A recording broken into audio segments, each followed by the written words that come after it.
What is going on, FUD Nation? Welcome back. It's Elio Trades here. We're about to go through the news.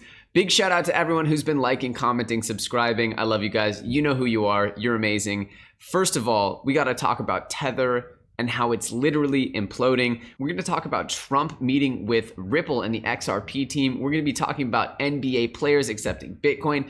We're going to be talking about Binance's first fiat to crypto exchange. There may or may not have been a meeting between David Beckham and Coinbase CEO Brian Armstrong. Huge Illuminati duos forming in the cryptocurrency sphere. But before we do that, we have to talk about what's going on with the Bitcoin pump and this Tether madness. During the wee hours of this morning, Bitcoin saw a massive upward move along with other cryptocurrency pairs that had USDT pairs. Now, specifically on Bitfinex, Kraken, Binance, and OKX, all of which have USDT enabled, Bitcoin saw an eclipse of $7,200, and it was trading about $1,000 less than that all of yesterday. So we saw almost $1,000 movement here on the Bitcoin charts. But here's what was really suspicious. There was no real arbitrage across other non-USDT enabled exchanges because the price on those exchanges had barely failed to eclipse 6,700. So what we see here is a huge discrepancy between USDT enabled platforms and non-USDT enabled platforms.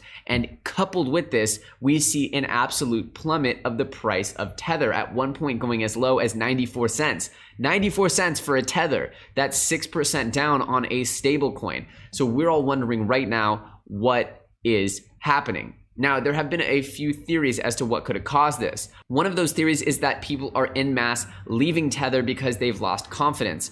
Now, for me, this theory doesn't really work because for all these investors to en masse lose confidence in Tether, there hasn't really been a lot of FUD that's come out about Tether in the last few days or hours, or anything that would really trigger a mass exodus from Tether. So to explain that this is some kind of coordinated mass exodus, to me just falls a little bit flat. However, there was a very interesting theory, and I think this is the right theory, and it's based on this one article that I saw somebody publish actually on Quora, this guy Marius Kramer, and this theory is that it was just really one huge gigantic whale that had about $500 million in USDT. Probably when they locked that in, when Bitcoin started to slide at the end of December, beginning of January, they might have tethered a bunch of their Bitcoin and waited for another re-entry point, and maybe they saw their re-entry point as the one yesterday. And so what they did was they just dumped on a market buy all of these Bitcoin, or a market sell of their Tether rather, all of these Tethers onto the market, and there just was not enough demand to keep up and to keep buying those Tethers. And obviously he probably went down the order book and it took Tether back down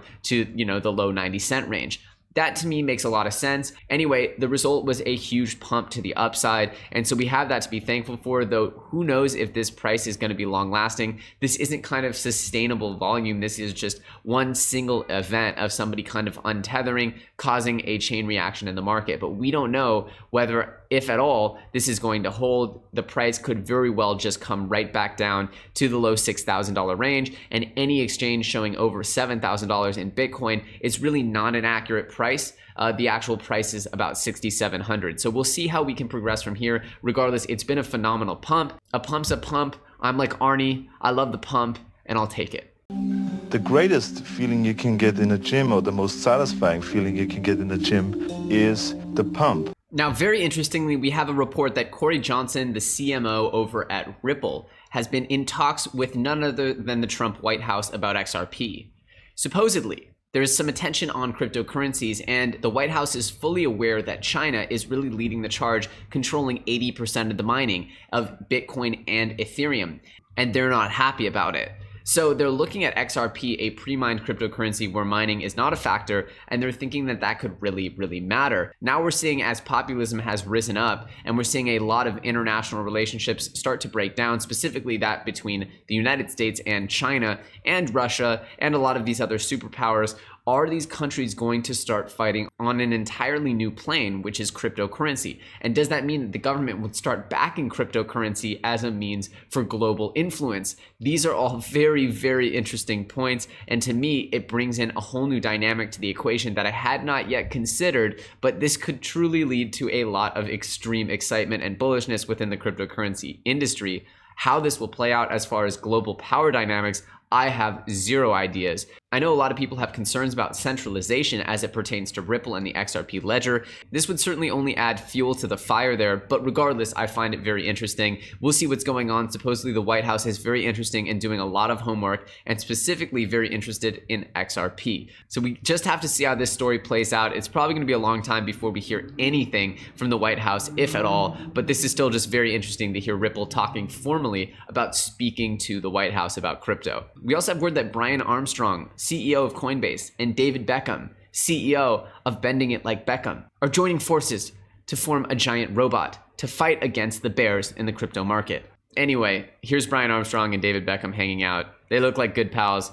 I don't know, this isn't really news. I'm just a big David Beckham fan. Smash like if you like David Beckham. Smash like if you like Bitcoin and cryptocurrency. We also have word that a Coinbase veteran in more Coinbase news has left the platform and will be joining the Bakkt platform. We can only hope that this thing really hits the ground running and re-energizes the entire crypto space. Maybe that's asking a bit too much, but it seems like when Bitcoin, Starbucks, Microsoft, and some of the biggest bulls in the crypto space come together on a joint project, it can only spell out some really exciting stuff. Also, yeah, did I mention the New York Stock Exchange? This should be a big project. This should really help redefine the next era of Bitcoin investment. And with it, we should see some nice bullishness, some nice upside.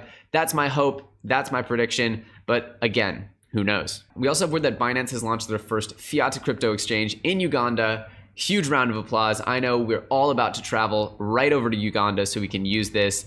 Anyway, good news, I guess. It's a step in the right direction. Not a huge step, but a step nonetheless. So hopefully this is part of a larger story of more fiat on-ramps, more easy exchanges and ways to get USD into exchanges that, we really want them to be in, or euros or whatever fiat. I think fiat to crypto exchanges are really critical in the entire cycle of getting people into cryptocurrency. As the next bull run comes, the more fiat on-ramps there are, the easier it will be to get your grandma and your sister and your auntie and everyone in your family into crypto. We also have more news out of China of the government officially threatening to shut down overseas tax havens and what effect this might have on the cryptocurrency market. We know that Chinese investors have started to be spooked by the government's activities, and really the entire cryptocurrency market has ebbed and flowed based on the way the Chinese government has chosen to enforce.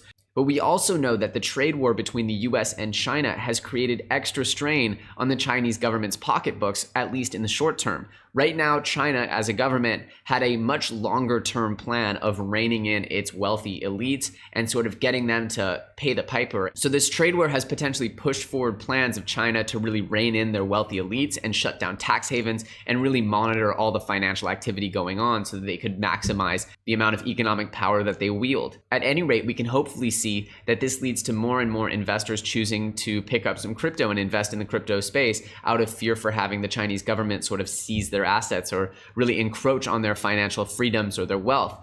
Who knows? Maybe they'll all play ball, but I have a sneaking suspicion that some of these wealthy Chinese elites will not really want the government taking all of their wealth and putting it under government control. So we will just have to see how this plays out. If China's really getting serious about shutting down tax havens and reining in their elites, maybe this spells out a really bullish period for crypto. We also have a budding NBA star, Spencer Dinwiddie, who is not maybe one of the top NBA stars in all of the league, but is an emerging star here who currently plays for the Brooklyn Nets, has played for a few different teams, and is now inking a sneaker deal where his company will officially accept cryptocurrency as payments. He's big into the crypto game. He's constantly putting in trades, and he's always saying that if his trades interfere with a game or practice, he'll have his stop losses set up. 25% of the proceeds will go to helping underprivileged kids access resources and help them attend college. And finally, I just wanted to mention IBM.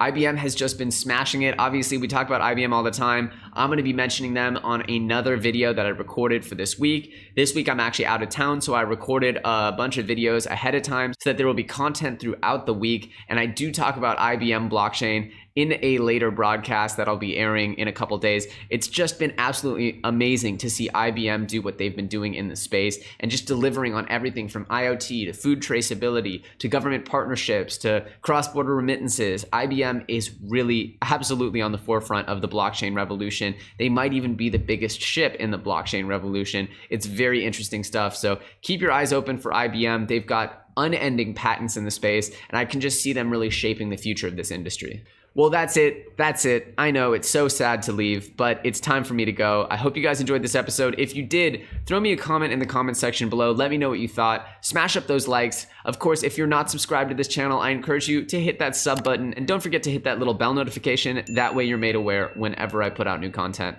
I'm Elio Trades, you're watching FUD TV, and I'll see you very soon on the next episode.